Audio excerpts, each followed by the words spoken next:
who was actually a trained commando, who had actually gone through this exact same training as the commandos who had attacked us. And he told me that in the airport afterwards, that when they were approaching the airship, he got on the radio and spoke to them in Hebrew and just told them, "Look, lads, what are you doing?" It's like and spoke to them in Hebrew, telling them, "When I was trained, we were told not to do this, and this is international water. Are you nuts?" And for that, he was punished with solitary confinement for being a traitor.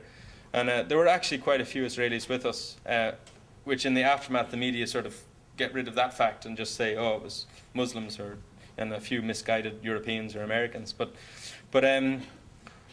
I'll cut a long story short, because there's a lot of stuff that really did happen in the prison that was inspiring and also depressing. But some of us were given the opportunity to appear before a judge, and I did, and I asked the judge not to deport me. He offered me voluntary deportation, and I said, "What's the other option?" He says, "Well, you can contest this in a court." And I said, "Absolutely, I'll contest this in the court." And he says, "That might mean you have to stay here for another 96 hours. And I said, "Well, I think it's a price worth paying." And myself and a couple of others were given a legal arraignment to appear before an Israeli court, because while we are trying to break the physical siege of Gaza, I think a lot of us would agree that it's very important to break the siege mentality within Israel, because there is no doubting that a lot of rank and file ordinary Israelis do honestly believe the propaganda that has been told about what people believe. Anyone who's critical of Israel is somehow denying the right of Israelis and Jews to exist, which is absolutely not true. What we're against is apartheid, and what we're against is injustice, and what we're for is human rights.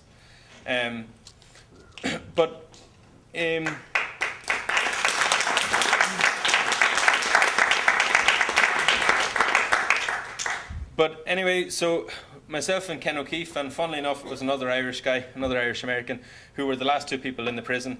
And the others left, and we thought we were the last two in the prison, and we thought, okay, we'll just keep each other company and until we appear in court, and that'll be fine. And then about half an hour later, the guards came for us and said that we must go.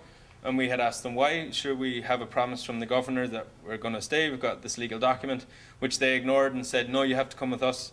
And previous to that, I'd asked to see a lawyer and an embassy official and or a rabbi, because I thought, well, maybe if I can't get any accountability from the command structure, if I can speak to a man of God from whatever faith, maybe he can help transfer the message that, you know, we really just do want to abide and follow the Israeli legal system now that we're here.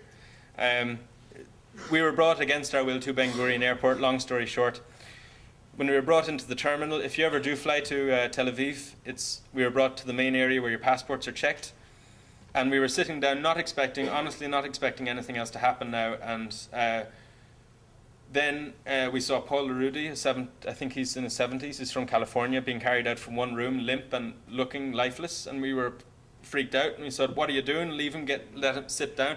Let him lie down, get him a medic, please, what are you doing?" And some of us said it in English, others of us said it in Turkish, and others said it in Arabic, and others said it in Greek, and others said it in Spanish, etc. But all of our responses were the same. We're like, "Jesus, man, what are you doing to him?"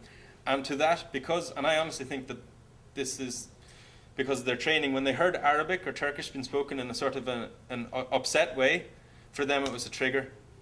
And that was the training that it's like whenever someone who speaks Arabic is upset, that means aggression, and that justified a baton charge, and that's what they did. And it was very upsetting. I was close enough to see, but I managed to get myself and somebody else out offside.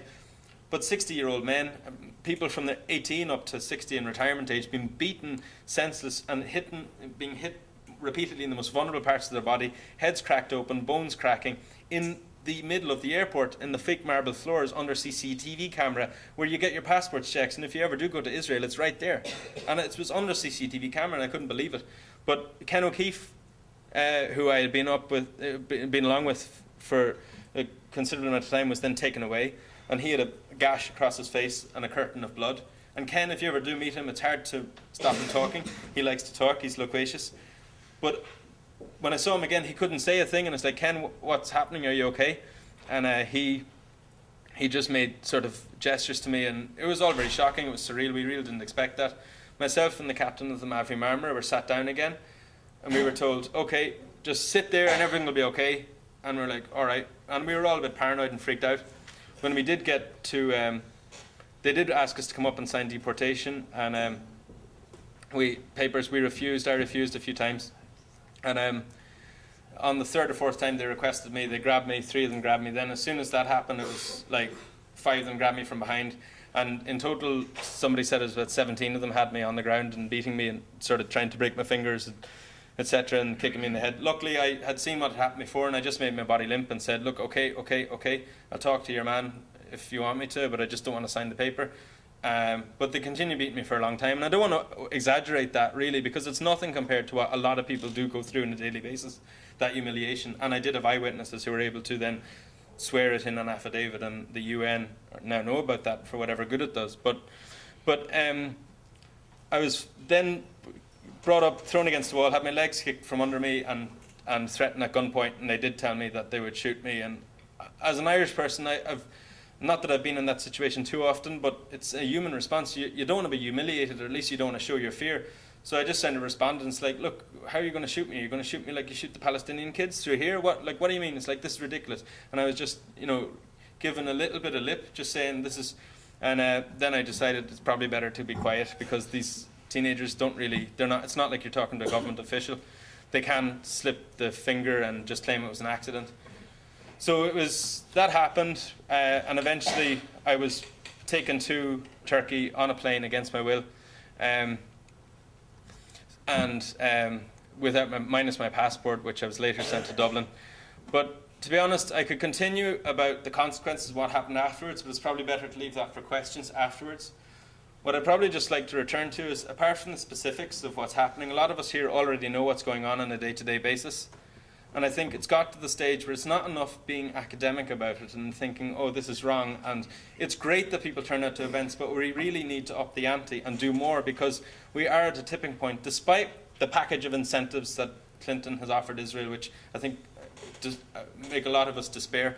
We are at a point where never before has there been so much support in so many countries that could actually make the difference. And this is the country that can make the difference. And you are the people who can make the difference. And by communicating, and if there's one thing I've learned about Americans in the time that I have been here, I'm born in Ireland, I'm an American citizen, but Americans appreciate frankness. They want to be spoken to squarely and frankly. And we have to give people the facts, because the facts speak for themselves. And we have to communicate, and we have to break out of our bubbles and working outside of the normal groups we do. And whether it's picketing, giving people leaflets, not paying the proportion of your taxes that corresponds to the proportion of US aid given to Israel every year, whatever, people do need to up the ante. And I'm delighted to be here. I'm delighted at what I've seen in the United States. It's never been an issue that I've addressed or even thought about too much. I was against the war in Iraq and Afghanistan at different stages. But the Palestine issue for a long time has been seen as the issue that Americans don't get. And I think that's changing, and I think that's very important. And actually, one of the most hopeful things for me is the amount of American Jews who I have met who are actually becoming more and more vocal on this issue. And I think those people in particular need our recognition and our support, because it is very difficult for an American Jew to come out and be frank about what they feel. And we need to offer people that support. So without going on too much further, I can talk about the political implications and what happens afterwards later, but I think I'd just like to hand you back and thank you all very much for spending time today.